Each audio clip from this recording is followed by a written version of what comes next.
Donald Trump की tariff नीतियों ने पूरी दुनिया की अर्थव्यवस्था में भारी उथल पुथल मचा दी है और इसी के बीच अब भारत और चीन जैसे बड़े देश अमेरिका को आर्थिक मोर्चे पर जवाब देने की तैयारी में जुटे हुए हैं।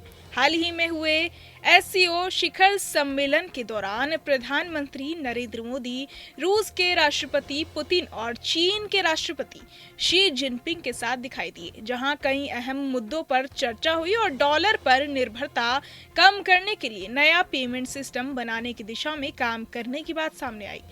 इकोनॉमिक टाइम्स की रिपोर्ट और स्टैनफोर्ड यूनिवर्सिटी के प्रोफेसर मत्तेओ माज्जिओरी के अनुसार भारत और चीन जैसे देश अब अपने अपने पेमेंट नेटवर्क खड़े कर रहे हैं, जो अमेरिका की वित्तीय ताकत के लिए एक बड़ा खतरा बन सकते हैं। ये पूरी बहस जियो इकोनॉमिक्स से जुड़ी हुई है, जिसमें देश अपनी आर्थिक शक्ति का इस्तेमाल राजनीतिक और रणनीतिक दबाव बनाने के लिए करते हैं। जियो इकोनॉमिक्स के दो सबसे अहम क्षेत्र हैं वित्त और तकनीक। वित्तीय क्षेत्र में वैश्विक पेमेंट सिस्टम जैसे कि स्विफ्ट अहम भूमिका निभाते हैं, जिसका नियंत्रण मुख्य रूप से अमेरिका और उनके सहयोगी देशों के पास है।